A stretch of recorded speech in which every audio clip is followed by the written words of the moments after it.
Welcome back mga kalapatids. Pakawala tayo ng mga ibon natin. Buksan na natin ang pinto. Magsisipagliparan na yan mga kalapatids, mga flowers natin. Lipad! Si Padrino, pakawalan natin mga kalapatids ang pangwala yung ibon. Bubuksan ko na. Lipad na Padrino.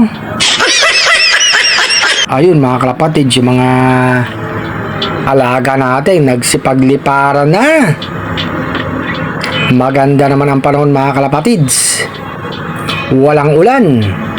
Tapos makulimlim na mga kalapatids. Dito lang natin pinaparonda yan mga kalapatids. Eto mga kalapatids, so dumating na nga si Padrino. Hindi natin namalayan.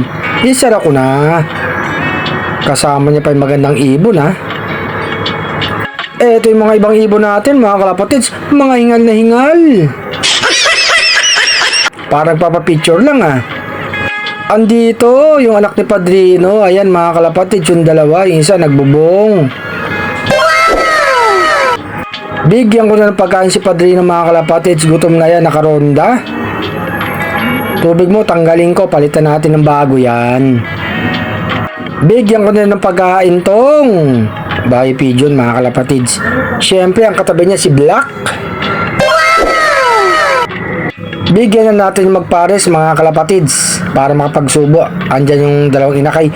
Yung magandang ibon mga kalapatids. Ayan o. Bigyan sumulpot. Eto.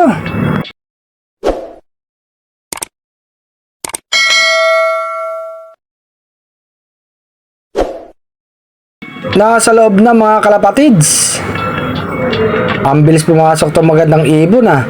Kumakain na. Yung mga kasama niya nasa labas pa. Eto na nga ibang ibon natin mga kalapatids. Papasok na yan. May pagkain at saka tubig mga kalapatids. Yung batang ibon nandun pa, naka-viewing pa mga kalapatids. Ang tagal natin binuwing yan. Papasok na si Predator mga kalapatids. Tumalon na. Yung dalawang kapatid ayaw pang pumasok ah. Eto papasok na tong isa mga kalapatids. Tumalong ka na.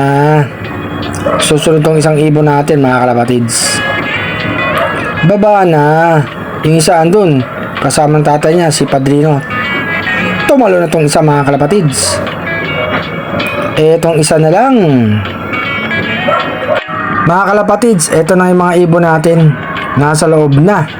Ayan, naglagay tayo ng pagkain dito sa taas mga kalapatids. Maglagay tayo ng tubig dito para makainom na. Ayaw pang magsipag-inom ah. Gusto pang kumakain, itong isang ibon, iinom na yan mga kalapatids. Ang laking ibon din to, bigay ni Christian. Ayan, yung mga ibang alaga natin. Tumuto ka pa. Magandang ibon, nasa taas ng mga kalapatids dahil siya ang naunang dumating.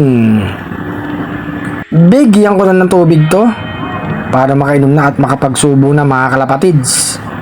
Plain water sa hapon. Ayan mga kalapatids, uminom na. Eto, nagbigay ako ng stag booster. Gusto nila yan mga kalapatids para may subo din sa dalawang inakay nila mga kalapatids. Magandang araw.